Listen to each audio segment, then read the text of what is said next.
नमः श्रीरामाय निर्धूत कलिकाल सारों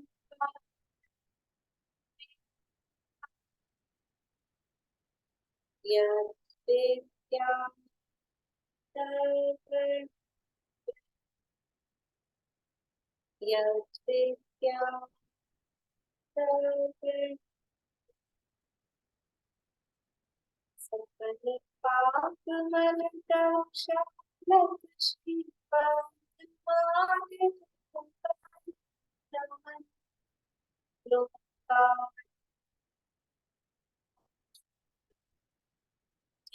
की विद्या है दर्पण जिनकी विद्या है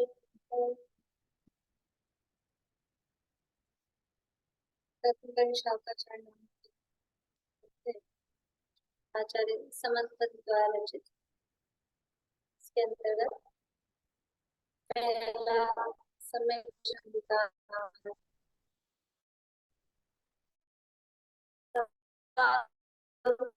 पहले बताया।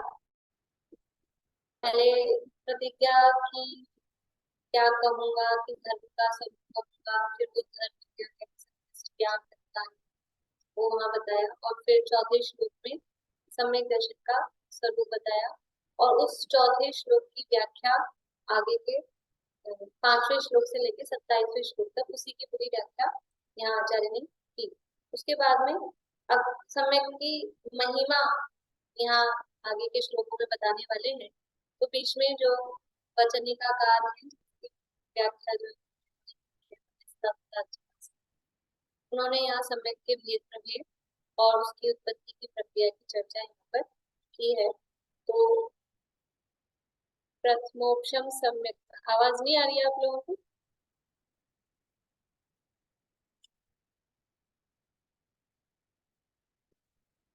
बिल्कुल भी नहीं आ रही, थोड़ी बहुत आ रही है नेटवर्क की। तो यहाँ पर 3 प्रकार के जो सम्यक हैं, औपशमिक, क्षारोपशमिक और क्षाई। उनकी उत्पत्ति किस प्रकार से होती है, कौन कौन जीव उनकी उत्पत्ति करते हैं, किस प्रकार से होती है, वो सारा लक्ष्मी सार्जित के आधार पे यहाँ प्रकरण दिया था।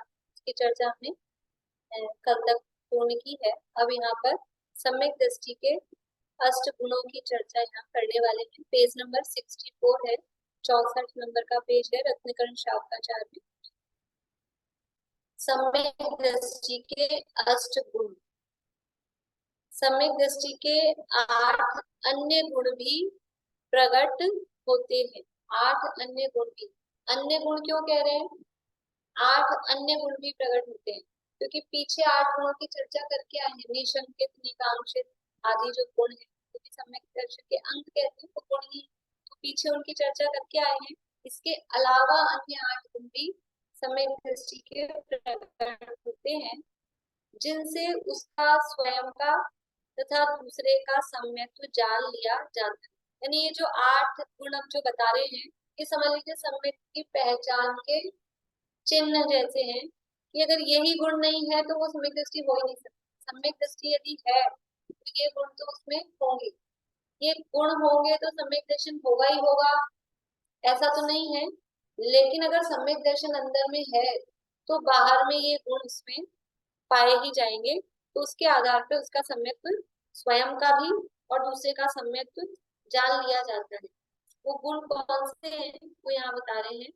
पहला है संवेग, दूसरा निर्वेग, तीसरा आत्मनिंदा, चौथा गर्हा, पांचवा उपशम, छठा भक्ति, सातवां वात्सल्य और आठवां अनुकंपा।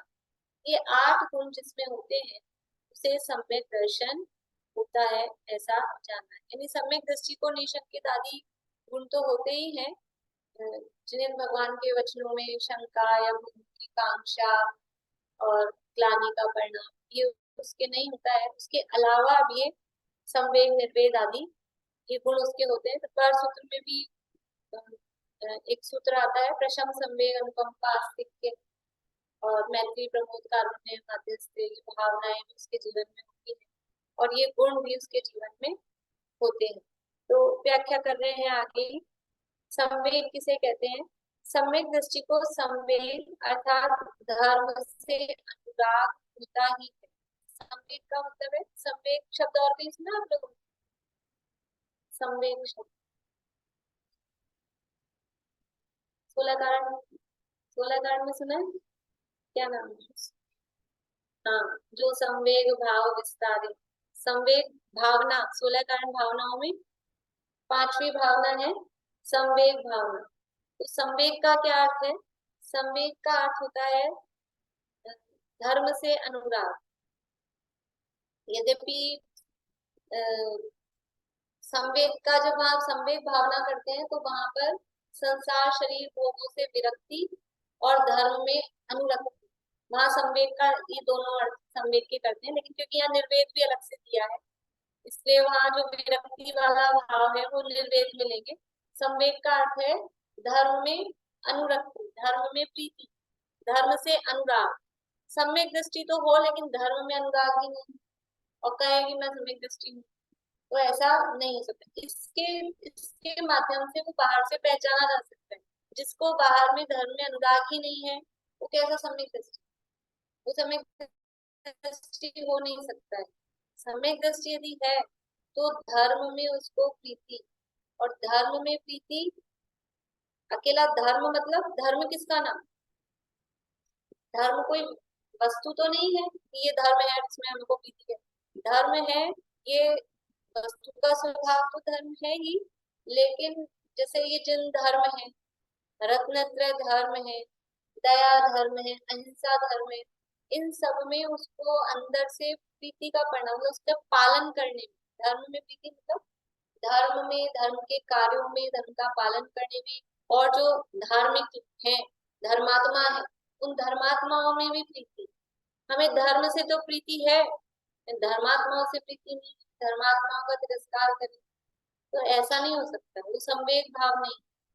संवेग भाव का मतलब क्या है कि धर्म से अनुराग है, और धर्म से अनुराग है तो जो भी धर्म के अंग हैं, जितने भी धर्म के अंग क्या है, व्यवहार धर्म की बात करें, हमें तो धर्म से प्रीति है, हमको पूजा में रुचि नहीं, हमको धर्म से प्रीति है, हमको स्वाध्याय में, स्वाध्याय नहीं, धर्म करेंगे। फिर धर्म में प्रीति, तो ये धर्म के अंग है, पूजन पाठ व्रत उपवास स्वाध्याय, देव पूजा उपासना स्वाध्याय संयम तप दान, ये सब क्या है? ये सब धर्म के अंग है। तो धर्म में अनुराग मतलब उसके जो अंग हैं उसमें भी अनुराग। खाली ये शब्द बोलना है ना, हमको धर्म से प्रीति, हम धर्म के लिए मर जाएंगे मिट जाएंगे, खाली ऐसा झंडा लेके खड़ा होना, इसका नाम धर्म में प्रीति नहीं।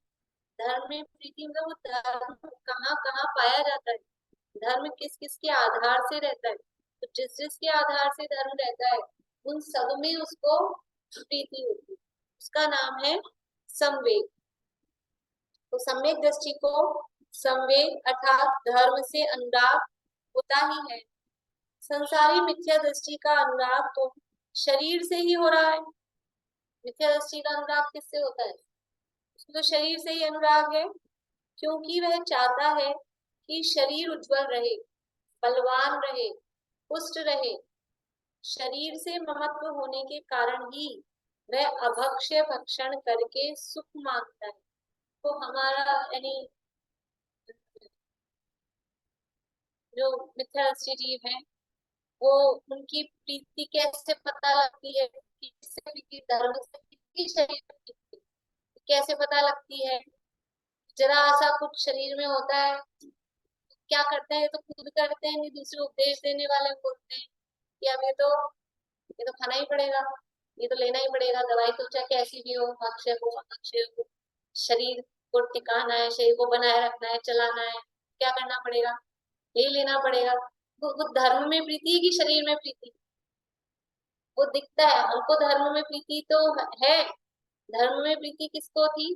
धर्म में प्रीति थी उस पूर्वा भील को, कि प्राण जाए तो जाए। वो जो धर्म धर्म धर्म के नाम पे उसने क्या किया? धर्म के नाम पे एक नियम लिया था, वो भी कौवे के मांस के त्याग का, और सारा मांस तो खाता ही था, लेकिन फिर भी उसने उसके लिए वही धर्म था कि ये कौवे का मांस नहीं खाना है, उसका त्याग किया, तो उसके लिए वही धर्म था, और वो प्राणों की कीमत तक भी उसने उसको निभाया। तो इसका नाम है उसकी धर्म में प्रीति। शरीर में प्रीति नहीं, शरीर में प्रीति होती तो क्या करते कि अभी तो ये खा लो, फिर प्रायश्चित कर लेना, कुछ और छोड़ देना, कोई दूसरा मांस छोड़ देना, अभी तो यही दवाई है। उस समय तो उसको वही दवाई थी ना। तो जीवन रहेगा तो फिर धर्म, दुनिया में उपदेश देने वाले काम थोड़ी ना होते हैं। ऐसे उपदेश देते हैं कि शरीर बना रहेगा तो फिर कर लेना, और धर्म तो मर ही जाओगे तो फिर कैसे धर्म करोगे, तो अभी तो खा लो, फिर कुछ और छोड़ देना, प्रायश्चित ले लेना, कुछ कर लेना। लेकिन नहीं, वो धर्म में प्रीति कि उसके लिए वही धर्म था, वो जो नियम था उसका। तो मिथ्या दृष्टि जो है, मिथ्या दृष्टि का तो अनुराग शरीर से ही होता है, और वो ये चाहता है शरीर बलवान रहे, पुष्ट रहे, उज्जवल रहे, और उसके लिए क्या क्या नहीं करते हैं, मतलब जितनी भी हमारा जो भी समझ लीजिए सुबह से कार्यक्रम चालू होता है, वो किसके लिए होता है, शरीर के लिए होता है। इस शरीर के लिए हम क्या क्या अन्याय नहीं करते, क्या क्या अवक्ष भक्षण नहीं करते, क्या क्या हिंसा नहीं करते, जो जो एक एक चीज हम काम में ले रहे हैं शरीर के पोषण के लिए, सब कितनी कितनी हिंसा समझ लीजिए उसमें होती है। लेकिन हम सब करते हैं, अभक्ष्य भक्षण करते हैं, क्या क्या शरीर को सुंदर बनाने के लिए, सुगंधित बनाने के लिए, अच्छा दिखाने के लिए जितने भी साधन उपयोग में लिए जाते हैं, साबुन से लेके और अच्छे से अच्छे और क्रीम पाउडर जो जो भी प्रोडक्ट्स होते हैं, वो सब कैसे होते हैं, सब महाहिंसा से बनते हैं। और अपने शरीर की सुख सुविधाओं के लिए हम घर में जो व्यवस्था करते हैं, अभी ये चल रहा है ना पंखा, ये क्यों चल रहा है, कि शरीर के लिए मच्छर नहीं खाना। अब ये जो पंखा चल रहा है ये किससे चलता है, बिजली से। वो बिजली कैसे बनती है, बिजली कैसे बनती है, बिजली महाहिंसा से बनती है, महाहिंसा से। वो जो थर्मल मतलब पानी से बनती है, तो कितना वो सारा जो पानी वो बांध बांध डैम में उनके, वो छानते होंगे पानी को, वो बड़े बड़े मछलियां मगरमच्छ भी होते हो ना, वो भी सब उसमें, छोटों को तो क्या कहना, छोटे की तो पता ही नहीं है, तो सब उसमें प्रोसीजर में आते हैं, महाहिंसा से बनती है। लेकिन अब हमारा काम चलता है बिना बिजली के, रह पाते हैं हम। तो ये सब वास्तव में मिथ्या दृष्टि का अनुराग किससे है, शरीर से अनुराग है, क्योंकि ये चाहता है शरीर उज्जवल रहे, बलवान रहे, पुष्ट रहे। शरीर से महत्व होने के कारण ही वह अभक्ष्य भक्षण करके सुख मानता है, अन्याय सहित श्रृंगार आदि द्वारा शरीर को भूषित करके प्रसन्न होता है। पुराने जमाने में तो ओरिजिनल रियल फूल वगैरह वो श्रृंगार के लिए यूज में लेते थे, सुगंध के लिए वो यूज में लेते थे। वो महाहिंसा, क्योंकि फूल है उसमें वो एक इंद्रिय जीव है पहले तो, और फिर उसके अंदर प्लस जीव बहुत होते थे, उसकी ही खुशबू वगैरह जो भी इत्र वगैरह बनाए जाते थे, वो हिंसा थी। अब तो और महाहिंसा, अब तो पंचेंद्रिय जीवों की हिंसा करके ये सुगंध आदि शरीर को सुगंधित करने के परफ्यूम वगैरह जो भी चीजें बनाई जाती है, वो सब महाहिंसा से बनते हैं। तो ये सब करके प्रसन्न होता है, पापियों से संबंध रखने में आनंद मानता है। हमारा किस किस से संबंध है, बड़े बड़े लोगों से। कौन कौन से बड़े बड़े लोग हैं कि कोई बड़े बड़े राजनेता हों, कि बड़े बड़े फिल्म स्टार, और बड़े बड़े कोई उद्योगपति हो, वो सब क्या है, वो सब कोई धार्मिक लोग हैं, सब पापी हैं। लेकिन उनसे हमारा अगर संबंध है, संपर्क है, जान पहचान है, तो हम क्या समझते हैं, थोड़ा अपने आप को फील करते हैं हमारे इन लोगों से संबंध है। ये सब क्या है, शरीर के लिए ही। पापियों से संबंध रखने में आनंद मानता है, वी कथा में अच्छा मन लगता है। मिथ्या दृष्टियों की क्या स्थिति है, कथा में मन, धार्मिक चर्चा में, यानी हम बैठे हैं, अभी डिस्कशन चल रहे हैं ना, तो हम सामायिक करने बैठे, तो सामायिक करने बैठे और कहें आत्मा के स्वरूप का विचार करना चाहिए, तो आत्मा के स्वरूप के विचार की एक लाइन नहीं आएगी, और बैठ जाएंगे क्या विचार करें, एक लाइन कुछ सोच लेंगे, हाँ मैं शुद्ध हूँ, कभी बोल लिया, 2-4 बार उसी को रिपीट करेंगे, मन नहीं लगेगा। लेकिन उसके बाद क्या होगा, फिर कोई घर गृहस्थी की बात याद आ जाती है और फिर पूरा आधा पौन घंटा आराम से निकल जाता है, पता ही नहीं चलता है, ये अकेले में। और अगर चर्चा कर रहे हो, बात कर रहे हो, तो धार्मिक चर्चा करेंगे 2-5 मिनट हो जाएगी, और बाहर खड़े होके फिर इसकी उसकी घर गृहस्थी की, वो खड़े खड़े 1 घंटा निकल जाए। हम कहें, ऐसा होता है, हम आपस में मिले और फिर बोलेंगे कि नहीं जल्दी है, घर जाना है जल्दी, तो प्रवचन में नहीं बैठ रहे, हम जल्दी जा रहे हैं, और फिर बाहर अपनी सहेली मिल गई और फिर उसने इधर उधर की बात चालू कर दी और आधा घंटा खड़े होके बात कर रहे हैं, फिर जल्दी नहीं हो रही।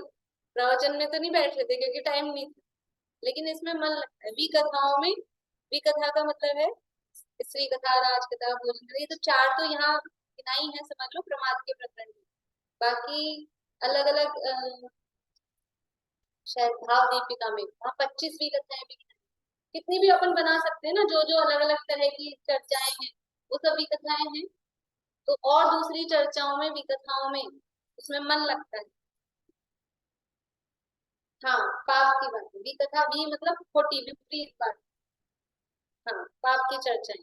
धार्मिक चर्चा है वो तो सम्यक कथा है, और बाकी इसके अलावा जो भी चर्चा है, शरीर के पोषण की हो, क्या चर्चा करते हैं बाहर आपस में, साधर्मी भी होते हैं ना, तो किसी को कोई तकलीफ है, यद्यपि आता है वो भाव साधर्मी शास्त्र के हिसाब से भी, लेकिन किसी को कोई तकलीफ दिखी तो आप ये खाया करो, ये खाया करो, ये मत खाया करो, ऐसे घुमा करो, ऐसे प्राण है, मतलब वही चर्चा करेंगे। चर्चा क्या करेंगे, वो शरीर से संबंधित ही, शरीर के पोषण की। मिलेंगे तो क्या पूछेंगे, और तबीयत वगैरह बढ़िया, यही पूछा जाएगा। या आपका स्वाध्याय कैसा चल रहा है, अध्याय बढ़िया चल रहा है कि नहीं चल रहा है, वो नहीं, सब इस शरीर की कुशल क्षेम और वही सब पूछते हैं। विकथा में अच्छा मन लगता है। स्त्री पुत्र धन संपदा में नगर देश राज्य ऐश्वर्य से अनुराग करता है। ये सब जो भी है अपने घर गृहस्थी में, स्त्री पुत्र धन संपदा नगर राज्य, इनसे अनुराग करता है। कौन करता है, किसकी बात चल रही है, मिथ्या दृष्टि, मिथ्या दृष्टि की बात चल रही है। सम्यक दृष्टि की शरीर आदि में आत्म बुद्धि नहीं होती। सम्यक दृष्टि की शरीर में आत्म बुद्धि, आत्म बुद्धि मतलब ये शरीर में हूँ, ऐसी उसकी बुद्धि, बुद्धि मतलब उसकी मान्यता। सम्यक दृष्टि की मान्यता नहीं, वो शरीर को अपना मानता ही नहीं, ये शरीर में हूँ ही, अंदर से मान्यता नहीं। बाहर में काम चलता है सारा शरीर के आधार, लेकिन अंदर से उसका अटैचमेंट वहां से टूट चुका है, अंदर से वो डिटैच हो चुका है। मिथ्या दृष्टि का अटैचमेंट उस शरीर में ही है, यही मैं हूँ। मिथ्या दृष्टि भी वही काम करता हुआ दिखता है, सम्यक दृष्टि भी वही काम करता हुआ दिखता है, लेकिन एक अंदर से अटैच्ड है और एक अंदर से डिटैच। पंखा, ये पंखा चल रहा है, पंखा चल रहा है, तो अभी तो चल रहा है, अब हमने स्विच बंद कर दिया, अभी चल रहा है तो भी इसकी ये घूम रही है पंखुड़ियां, और हमने स्विच बंद कर दिया, स्विच बंद कर दिया, फिर भी पंखुड़ियां तो घूम रही हैं, दोनों में घूम रही हैं। चालू है स्विच तब भी घूम रही हैं, स्विच बंद कर दिया तब भी घूम रही हैं। लेकिन अब वो जो बंद करने के बाद घूम रही हैं, वो कैसी हैं कि वो कनेक्शन कट चुका है, वो रुकने के लिए घूम रही है। दिखता तो एक सा ही है, तो सम्यक दृष्टि मिथ्या दृष्टि की जो परिणति है वो दिखती तो एक सी है, लेकिन सम्यक दृष्टि की परिणति अंदर से हट चुकी है। जैसे समझ लीजिए कोई पेड़ है, बहुत बड़ा पेड़ है, नीम का पेड़ है, हरा भरा है, लेकिन उसकी जड़ काट दी गई, तो जड़ काटने के बाद भी बहुत बड़ा पेड़ है, तो कई दिनों तक वो वैसे ही हरा भरा दिखता है, लेकिन अब जड़ कट गई है, अब सूखने की तरफ वो आगे बढ़ रहा है। ऐसे ही सम्यक दृष्टि की जो जड़ है अंदर शरीर में आत्मबुद्धि, वो उसकी जड़ कट चुकी है, तो वो शरीर को अपना नहीं मानता है। सम्यक दृष्टि की शरीर आदि में आत्मबुद्धि नहीं होती है, अतः 10 लक्षण धर्म ही में अनुराग करता है। सम्यक दृष्टि को किसमें अनुराग है, किसमें प्रीति है, उसको धर्म में, और 10 लक्षण रूप धर्म में, चाहे वस्तु का स्वभाव धर्म कहो, चाहे रत्नत्रय धर्म कहो, चाहे 10 लक्षण धर्म का हो, सभी का अर्थ वो एक ही है। वो पीछे सिद्ध करा था दूसरे श्लोक में, वो सबका अर्थ एक ही है। उसको धर्म में अंदर से प्रीति है, शरीर में प्रीति उसको नहीं है। सम्यक दृष्टि का अनुराग तो धर्मात्मा पुरुषों में, धर्म की कथा में, धर्म के आयतन में होता है। ऐसा संवेग गुण सम्यक दृष्टि में होता ही है। संवेग गुण का क्या अर्थ है? संवेग का मतलब है धर्म में प्रीति। धर्म में प्रीति का परिणाम, उसका नाम है संवेग। तो हमने शुरू में बात की थी, धर्म में प्रीति है और धर्मात्मा में नहीं हो, ऐसा नहीं। आगे भी श्लोक आएगा 33 नंबर का, न धर्मो धार्मिक, धार्मिक के बिना धर्म कहाँ से होगा? तो जिसको धर्म में प्रीति है उसको धार्मिक, धर्मात्मा में भी प्रीति होगी। तो सम्यक दृष्टि का अनुराग वो धर्मात्मा पुरुषों में, धर्म की कथा में, विकथा में नहीं। मिथ्या दृष्टि का तो विकथा में उसको अनुराग था, और सम्यक दृष्टि को धर्म की कथा करो तो उत्साह आता है। तो जिनको अंदर से वास्तव में धर्म में रुचि होती है, तो शरीर में कितना ही कष्ट हो, तकलीफ हो, तो लोग आते हैं, मिलने जुलने आते हैं, बातें करते हैं। तो और बातें करेंगे, से शरीर की बातें करेंगे तो कुछ कहा नहीं है। बहुत से लोग आते हैं कैसे धर्म, और अगर कोई धार्मिक चर्चा करे तो एकदम तबीयत बढ़िया हो जाती है। उनके घर वाले भी बोलते हैं कि ये चर्चा करने आते हैं तो इनकी तबीयत सही हो जाती है, और ऐसे सारे दिन पड़े रहते हैं, ऐसे दिन तबीयत खराब रहती है। तो जिसकी रुचि, और कुछ लोग उल्टे होते हैं जिनको घर गृहस्थी में उसमें रुचि होती है, धर्म की चर्चा करो तो अब सुना रहे हैं जबरदस्ती तो सुनते हैं, और कोई आ जाए अपना पुराना, समझ लीजिए सगा संबंधी, तो वो बात करने, पुरानी बातें करने लग जाए तो ऐसे उठ के बैठ जाएंगे और बढ़िया हो जाएंगे। तो ये उनकी रुचि बताती है कि रुचि कहाँ है। सम्यक दृष्टि को धर्म की कथा में रुचि होती है, धर्मात्मा पुरुषों में रुचि होती है। धर्म के आयतन, धर्म के आयतन क्या होते हैं? आयतन का मतलब होता है स्थान। हाँ, तो ये मंदिर हैं, तीर्थ क्षेत्र आदि हैं, ये सब क्या है? धर्म के आयतन। छह आयतन, अनायतन सुने, षड अनायतन, तो वो कौन कौन से होते हैं षड अनायतन? उनको मानने वाले, है ना। तो आयतन क्या होंगे? सच्चे देव, सच्चे गुरु, सच्चे धर्म, सच्चे शास्त्र, और उनको मानने वाले वो भी आयतन। तो जो धर्मात्मा है वो भी धर्म के आयतन। साधर्मियों को भोजन कराना और अपने रिश्तेदारों को भोजन कराना, भोजन कराने का काम एक सही है, लेकिन एक में पुण्य बंद होता है, एक में पाप बंद होता है। क्यों है ऐसा फर्क? भोजन तो भोजन करा रहे हैं, लेकिन साधर्मियों को जो भोजन कराया जा रहा है वहां धर्म से अनुराग के वश होकर, ये धर्मात्मा व्यक्ति है, ये भोजन, हम इनको भोजन यानी करके ये अपनी धर्म साधना करेंगे, इस उद्देश्य से कराया जा रहा है। और अपने रिश्तेदारों को कराते हैं, तो रिश्तेदार हैं, हमारा नाम होगा, मतलब मान सम्मान वाली भी बात उसमें होती है ना। जवाई जी आए हैं तो अपना कर्तव्य है कि नाम है, सम्मान, साधारण। तो ये सम्यक दृष्टि को संवेद गुण होता है, उसको धर्म में प्रीति होती है। तो जो जो धर्म के साधन है, जो जो धर्म के आयतन है, जहां जहां जिस जिस के आश्रय से धर्म होता है, उन सब में उसको प्रीति होती है। जो जो भी क्रियाएं, यानी ऐसा नहीं है कि धर्म का मतलब केवल पूजा करना, धर्म का मतलब केवल पाठ करना। एक एक क्रिया जो भी सम्यक दृष्टि की होगी, यानी अहिंसा धर्म है, तो कहाँ कहाँ अहिंसा का पालन करना चाहिए, कहाँ कहाँ हिंसा संभव है, किस किस प्रकार से अहिंसा का पालन होना चाहिए, वो सब वो प्रीति पूर्वक वो सारे काम करता है। ये उसका संवेग नाम का गुण है। दूसरा गुण है निर्वेद। निर्वेद का अर्थ क्या है? निर्वेद का अर्थ है वैराग्य। किससे वैराग्य? संसार, शरीर और भोगों से विरक्ति। संवेग भावना की जब चर्चा करते हैं तो दोनों को एक साथ ही करते हैं। संसार, शरीर, भोगों से विरक्ति। जिसको संसार, शरीर, भोगों से विरक्ति होती है उसको धर्म में आसक्ति होती है। जिसको धर्म में आसक्ति होती है उसको संसार, शरीर, भोगों से विरक्ति होती है। दोनों काम एक साथ नहीं हो सकते कि संसार में भी आसक्ति हो और धर्म में भी आसक्ति हो, ऐसा नहीं हो सकता। धर्म में यदि आसक्ति है तो संसार से विरक्ति होगी ही होगी। संसार से, शरीर से, भोगों से विरक्ति हुई, किस आधार पर, किस बेसिस पे वो विरक्ति होगी? हमें संसार से वैराग्य हो गया। कुछ लोग ऐसे कहें धर्म नहीं जानते हैं, धर्म नहीं समझते हैं, धर्म के नाम पे कुछ नहीं करते हैं, और फिर कहें कि हम तो संसार से हमको वैराग्य आ रहा है, संसार असार है। तो हो सकता है कि ऐसा कि नहीं, जब तक कुछ पकड़ेंगे नहीं तब तक इधर कुछ छोड़ा दूसरा पकड़ा नहीं। ऐसे कैसे? नीचे वाली सीढ़ी से हमने पांव उठाया है, ऊपर वाली सीढ़ी पे कहीं पांव टिकेगा तब तो नीचे से उठेगा, हवा में तो नहीं रह सकते। तो यहाँ से कहीं से विरक्ति है तो कहीं ना कहीं आसक्ति होगी। तो वो कहाँ आसक्ति होगी? कि धर्म में आसक्ति। तो जिसको संवेग है उसी को निर्वेद होता है, जिसको निर्वेद है उसी को संवेग होता है।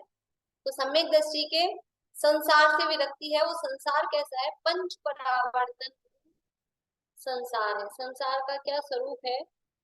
संसार है वो पंच परावर्तन। पंच परावर्तन ही संसार का स्वरूप है। पंच परावर्तन किसे कहते हैं? परावर्तन, भव भाव, ये तो परावर्तन के नाम कहते किसे हैं? परावर्तन।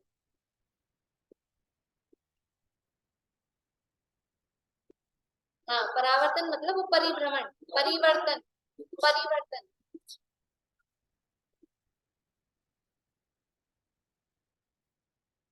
परावर्तन का मतलब है चक्र, परिभ्रमण, जहां से चला था वहीं पर आ जाए, इसका नाम है परावर्तन।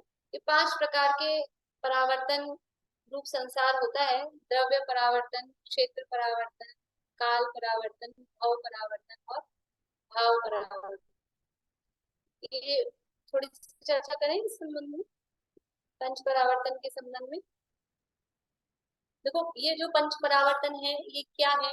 पंच परावर्तन एक्चुअल में उस काल की गणना का नाम है, टाइम पीरियड का नाम है जो जीव ने संसार में स्पेंड किया है, संसार में बिताया। हमने अनादि काल से लेके आज तक संसार में अनंत काल बिताया। सामान्य से कथन कह देते हैं अनादि काल से है, वो अनादि पीछे जाओ तो कितना है कि अनंत काल है। लेकिन कितना काल हमने संसार में बिताया है, और संसार में बिताया है तो बहुत अच्छे मौज मस्ती में बिताया है, ऐसा नहीं। ये संसार में दुख, संसार दुख का ही नाम है। तो हमने कितने समय से ये हम दुख भोग रहे हैं, उस काल की गणना का नाम है पंच परावर्तन। पंच परावर्तन करने चाहिए, करने योग्य है, इसके लिए इसकी चर्चा नहीं है। पंच परावर्तन की जो भी चर्चा है वो इसलिए है कि हमको थोड़ा सा संसार से भय लगे, ये निर्वेद भावना उत्पन्न हो, हमको संसार से डर लगे कि हमने पीछे कितना टाइम ऐसा दुख का काल बिताया है, और अगर नहीं चेते तो फिर से वही होने वाला है। तो उसके लिए ये पंच परावर्तनों की चर्चा शास्त्रों में की गई है। पहले परावर्तन का नाम है द्रव्य परावर्तन। द्रव्य परावर्तन का मतलब क्या है? इधर से बताएंगे कोई? द्रव्य परावर्तन बोलिए निकाल। परावर्तन का मतलब है पुद्गल परावर्तन, और 2 प्रकार का होता है, कर्म पुद्गल परावर्तन और नौ कर्म पुद्गल परावर्तन। ठीक है, परिभाषा बोलिए निशा। पुद्गल परावर्तन का मतलब है कि आज तक ऐसा कोई भी पुद्गल बाकी नहीं रहा जो इस जीव ने ग्रहण नहीं किया हो, और मतलब संसार के सारे पुद्गलों को इसने ग्रहण किया। ये पुद्गल परावर्तन और रिपीटेडली वापस ग्रहण में आते जा रहे हैं। तो एक बार जब पूरा हो जाता है किसी का तो वो पुद्गल पर, एक बार जो ग्रहण किया फिर वो बहुत लंबे काल बाद जब दोबारा ग्रहण करने में आता है तो एक पुद्गल परावर्तन पूरा होता है। और नौकर्म पुद्गल परावर्तन में इस संसार में ऐसा शरीरादि वर्गणाओं को और द्रव्य और ये कर्म आदि 8 कर्मों को ग्रहण करना और छोड़ना, वो पुद्गल परावर्तन, द्रव्य परावर्तन किया। परावर्तन, इसका द्रव्य परावर्तन का दूसरा नाम है पुद्गल परावर्तन। इसमें किस तरह से है ये कि किसी जीव ने, दो प्रकार का होता है, एक कर्म पुद्गल परावर्तन और एक नो कर्म पुद्गल परावर्तन। यानी हम पुद्गलों को ग्रहण करते हैं, पुद्गलों को ग्रहण करते हैं। तो कौन कौन से पुद्गलों को ग्रहण करते हैं? पुद्गलों को ग्रहण करते हैं कि नहीं करते हैं? कैसे करते हैं? और ग्रहण करते हैं कि नहीं करते? पुद्गलों का ग्रहण होता है ना, पुद्गलों को ग्रहण करते हैं। तो अकेले भोजन के माध्यम से ग्रहण नहीं करते, और भी प्रति समय, यहाँ भी बैठे ना, हर समय ये शरीर के योग्य वर्गणाएं ग्रहण हो रही है। तो ये कहलाता है नो कर्म वर्गणाएं, जो शरीर के योग्य वर्गणाओं को हम ग्रहण करें। भोजन भी है तो आहार वर्गणाएं। पांच इंद्रिय के विषय तो ऐसे ग्रहण नहीं हो रही है, तो यहाँ शरीर बनने जो आगे लगते हैं वो, तो जो शरीर बनने योग्य आहार वर्गणाएं जो ग्रहण की जाती है उसको नो कर्म वर्गणाएं बोलते हैं, वो ग्रहण होती है। और दूसरा है प्रति समय कर्म ग्रहण हो रहे हैं, कार्बन वर्गणाएं। ये दो चीजें प्रति समय ग्रहण होती है, एक तो शरीर बनने योग्य पुद्गल नो कर्म वर्गणाएं और दूसरी कार्बन वर्गणाएं। इसी आधार पे दो प्रकार का पुद्गल परावर्तन है, एक नो कर्म पुद्गल परावर्तन और एक कर्म पुद्गल परावर्तन। और ये दोनों में जितना टाइम लगता है, दोनों का टाइम प्लस होके एक पुद्गल परावर्तन या एक द्रव्य परावर्तन कहा जाता है। तो पहले नो कर्म पुद्गल परावर्तन की बात करते हैं कि मान लीजिए किसी जीव ने किसी समय पर, हर समय कितनी वर्गणाएं ग्रहण हो रही हैं? हर समय नो कर्म वर्गणाएं, अनंत वर्गणाएं। जैसे कर्म भी हर समय अनंत कार्बन वर्गणाएं प्रति समय ग्रहण होती है, ऐसे ही नो कर्म वर्गणाएं भी हर समय अनंत की संख्या में ग्रहण हो रही है। तो वो जो एक सिंगल वर्गणा कभी ग्रहण नहीं, एक सिंगल, हमने एक दाना गेहूं का, चावल का खाया, वो एक दाना चावल का खाया ना, उसमें भी कितने परमाणु? अनंत। वो तो मुंह से खाने की बात है, ऐसे भी जो हम ग्रहण कर रहे हैं ये सब प्रति समय अनंत वर्गणाएं ग्रहण होती है। तो एक जो ग्रुप आता है हर समय, तो एक समय में एक ग्रुप आया, ठीक है, वो एक जो ग्रुप आया उसमें अनंत वर्गणाएं, और हर वर्गणा का अपना अपना स्पर्श रस गंध वर्ण होता है, पुद्गल है तो सबका अपना अपना स्पर्श रस गंध वर्ण है। तो समझ लीजिए कि अभी 3:37 हुए, ये वाला समय अपन ने पकड़ा। इस समय पर जो लॉट हमने ग्रहण किया नो कर्म वर्गणाओं का, तो वो जितनी संख्या में आई थी, कितनी संख्या में आई? अनंत। लेकिन अनंत की भी काउंटिंग अलग अलग होती है। अनंत तो एक कॉमन वर्ड, लेकिन अनंत में भी पर्टिकुलर कितनी संख्या में, वो जैसे अनंत को हम उदाहरण में बनाते हैं 5 डिजिट में, हमारे पास आ रही है 5 डिजिट में, तो 5 डिजिट में कितनी आ सकती हैं? 10,000 भी आ सकती है, 90,000 भी आ सकती है, 80,000 भी आ सकती है, सब 5 डिजिट है। तो ऐसे अनंत भी ऐसा है, अनंत के भी मिनिमम और मैक्सिमम उसकी रेंज होती है। तो अभी जो वर्गणाएं ग्रहण की इस समय पे, वो जितनी अनंत थी, जो पर्टिकुलर उनका नंबर था, उतनी ही संख्या। ठीक है, पहली बात संख्या। दूसरी बात, वैसे ही स्पर्श रस गंध वर्ण वाली, जैसा उनका स्पर्श रस गंध वर्ण के जैसे जैसे थे, जिस टाइप का उनका स्पर्श रस गंध वर्ण था वैसा ही। और तीसरी बात, जो वर्गणाएं ग्रहण, जो का मतलब है, समझ लीजिए हमने उनपे नाम डाल दें, ये जो वर्गणाएं आई हैं, जो लॉट आया है उस पे हमने नाम डाल दिया, मार्किंग कर दी। तो जो वर्गणाएं जैसे स्पर्श रस गंध वर्ण वाली और जितनी संख्या में इस समय पे ग्रहण की, इस एक लॉट में ग्रहण करते हैं, ग्रहण करने के बाद में वो फिर शरीर में सब डिवाइड हो जाती है, और फिर अपने अपने समय पे कोई कब निकल गई, कोई कब निकल गई। अनंत एक साथ आई थी ना, वो सारी की सारी अनंत एक साथ नहीं निकलेंगी, सब अपने अपने समय के हिसाब से शरीर से निकलती भी रहती है। प्रति समय अनंत ग्रहण करते हैं, प्रति समय अनंत छोड़ते भी हैं। कर्मों का भी ऐसा ही है, नो कर्म वर्गणाओं का भी ऐसा, तो वो निकलती जाती है। तो वो निकल गई। अब वो जब निकल गई उसके बाद में वो पूरी जो, मान लीजिए अपन उदाहरण में 1000 मान लेते हैं, वो 1000 वर्गणाएं जो थी वो वापस वापस मिले सारी की सारी, वही वाली जिनपे नाम डाल, वही वाली, और वैसा का वैसा उनका स्पर्श रस गंध वर्ण, और उतनी की उतनी संख्या में जब वो दोबारा आके उसी जीव के द्वारा ग्रहण होती है, तब एक नौकर्म पुतल परावर्तन पूरा होता है। हमको लग रहा है इसमें क्या है, इसमें क्या है, तो हो जाएगा। समझ लीजिए आज भोजन में हमने जो भी भोजन किया हो, एक चावल का दाना खाया, चावल खाए होंगे सबने लगता, एक जो दाना चावल का खाया था उसमें अनंत परमाणु थे। अब वो चावल का दाना शरीर में जाके और कोई मांस रूप, कोई खून रूप, सब सब अलग अलग हड्डी को परिणमित हो गया। अब वो परमाणु जब निकलेंगे, सारे के सारे एक साथ तो निकलेंगे नहीं, वो परमाणु जब निकले, वो चावल के दाने में जो परमाणु थे वो जब निकल जाएंगे, और फिर जब कभी वो वापस मिले और वही चावल के रूप में बने और फिर खाया जाए, संभव है? या तो एक चावल के दाने में कितने, ये अनंत का लॉट। समझ लीजिए इसको ऐसा भी अपन उदाहरण देते हैं कि एक नोट अपन काम में लेते हैं, करेंसी। तो कोई नोट अपने पास आया था, नोटों पे तो नंबर होता है, अपने नाम लिखने की जरूरत नहीं, वो नंबर अपन ने कर लिया, तो मतलब वो पूरी जिंदगी में घूम के वही वाला नोट अपने पास आ जाए दोबारा।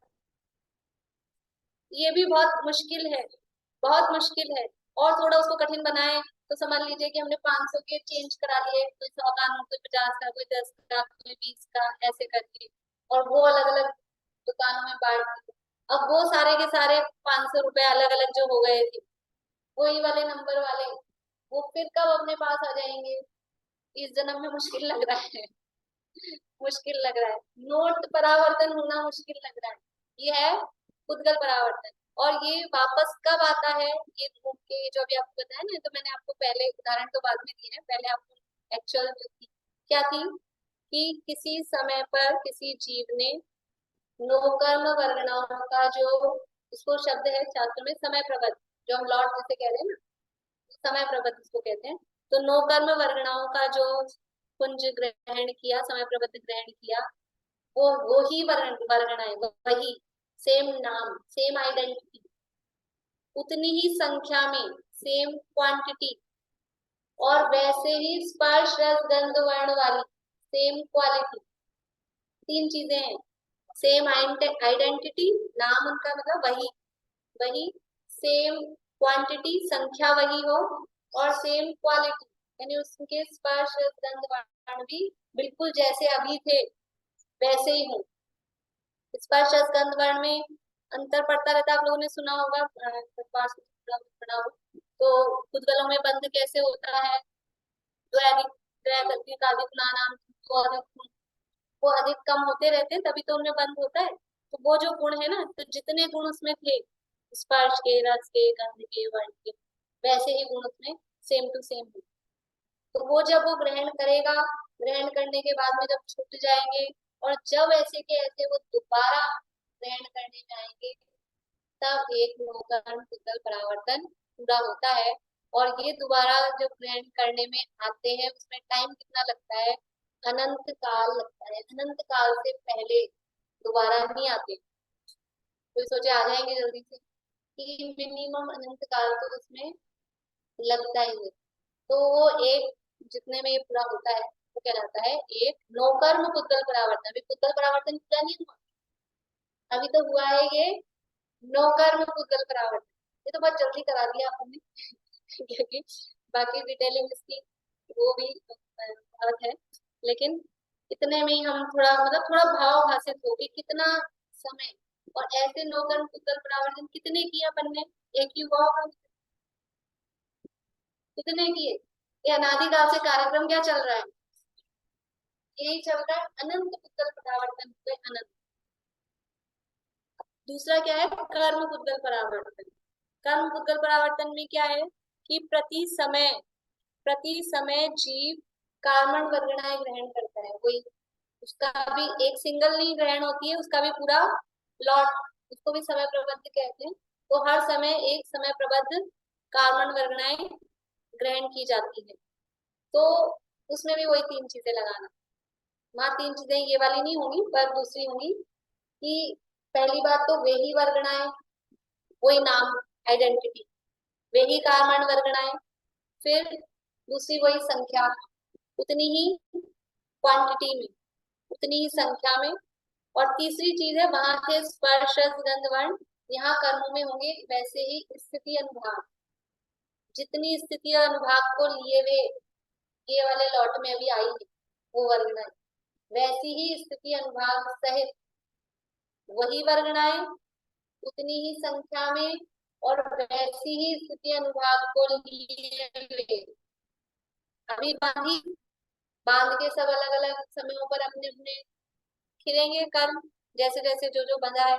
और फिर जब वो वर्गणाएं कार्बन वर्गणाएं बन गई वापस खिल के, फिर वापस से वही सबका, समझ लीजिए अपना सेटिंग होता है। कभी हम कभी यात्रा गए हो, मान लीजिए आपके यहाँ से कॉलोनी से आपने, तो एक बार बस भर के हम ले गए 50 लोग, फिर हम दोबारा कार्यक्रम बनाते हैं तो सेम कोई 50 नहीं होते हैं, कोई 2 नए आ जाते हैं, कोई 2 रह जाते हैं, होता है कि नहीं होता है ऐसा?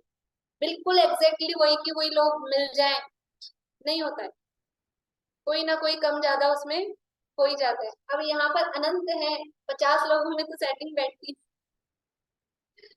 50 में नहीं बैठती है, 50 छोड़ो घर के 5-6 जनों में नहीं बैठती है तो उनकी व्यवस्था नहीं बैठती।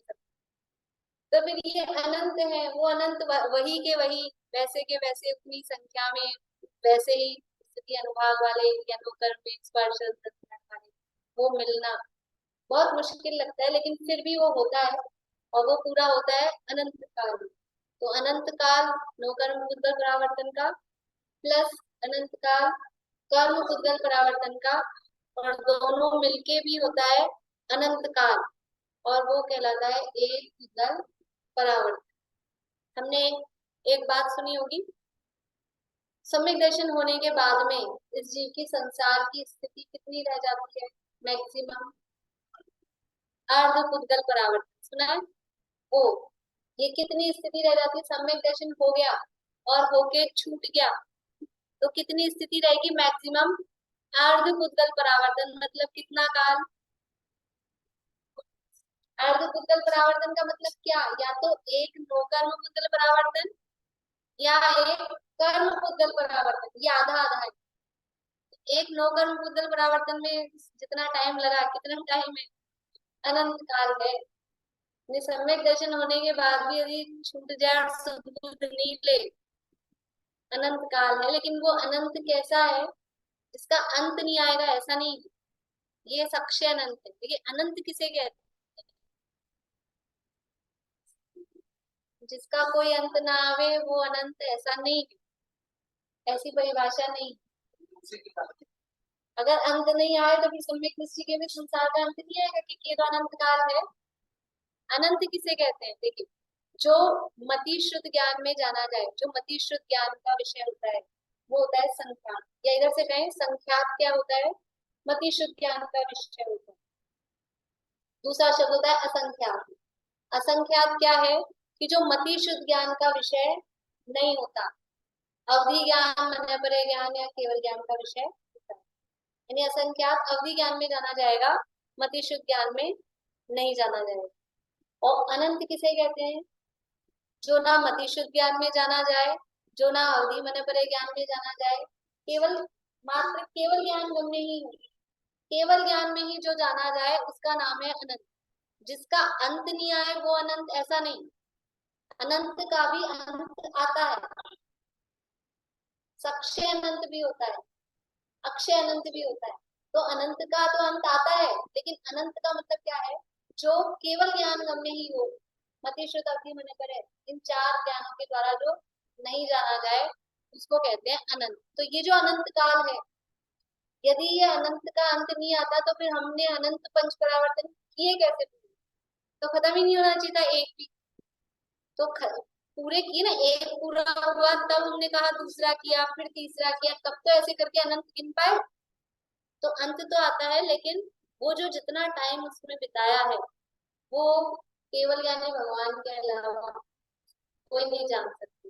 इस अनंत के अनंत भेद में, अनंत के अनंत भेद में, ये भी गजब की है। आप लोग थोड़ा रुचि लगाइए, करणान योग पढ़ा करिए, और रुचि होगी आपकी तो कोई ना कोई मिल ही जाएंगी, बड़ा मजा आता है। अभी एक क्लास तो मैंने ड्रॉप कर रखी है, कार्तिकेय परीक्षा की चल रही है, उसमें यही चल रहा है, अनंत अलौकिक गणित चल रही है, तो वो तो और भी भारी है, इसलिए उसका भी ड्रॉप कर देते हैं। लेकिन उपयोग लगता है, रुचि लगती है।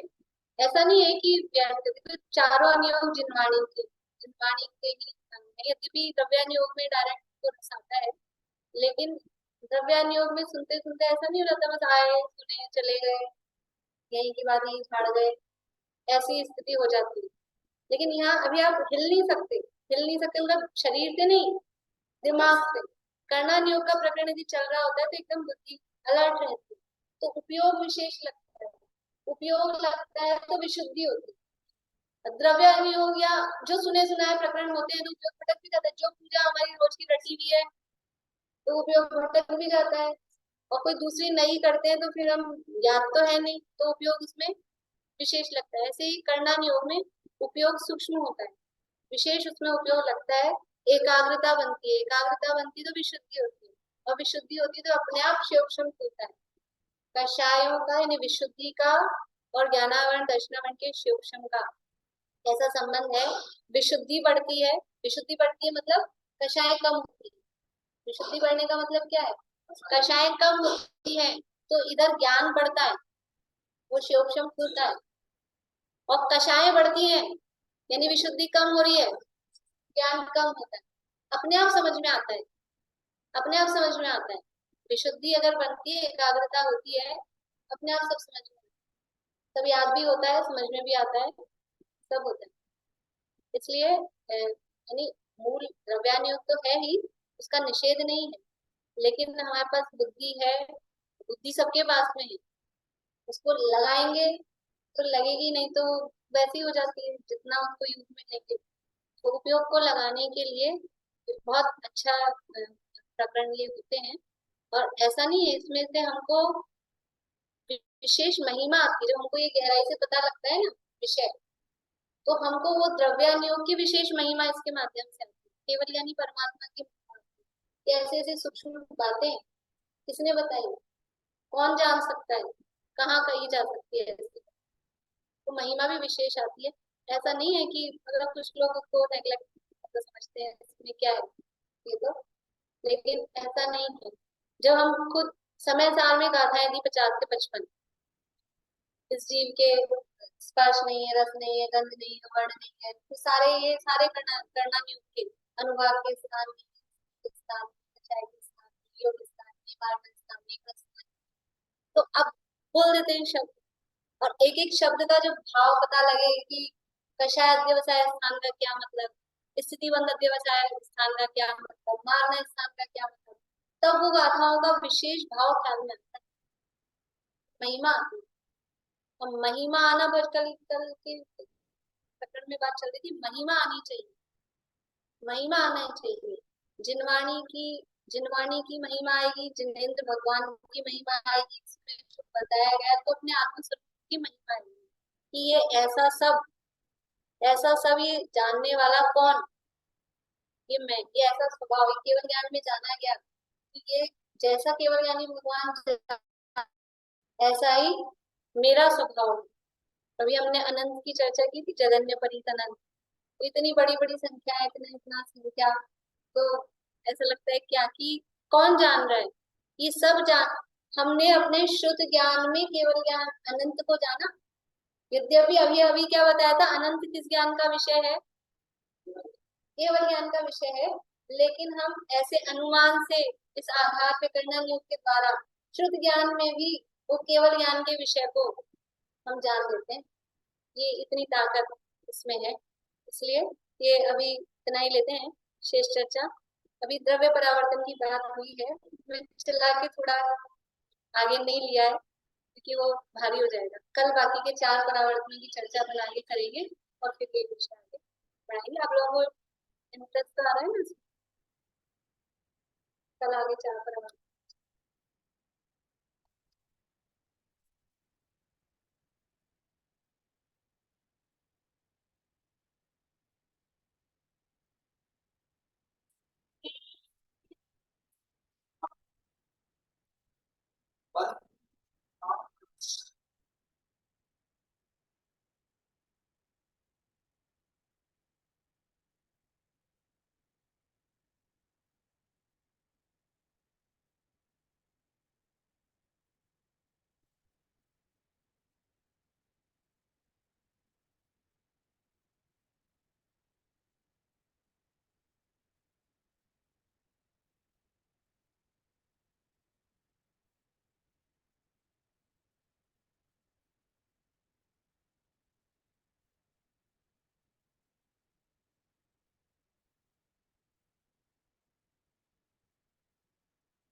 शाम को स्टॉपेज की क्लास नहीं होगी, तत्वार सूत्र का सामान्य अर्थ ही चलेगा। तो आप लोग मंदिर में होता हो तो आप लोग पहले मंदिर ही जाइएगा, और अगर फ्री हो तो ज्वाइन करिएगा।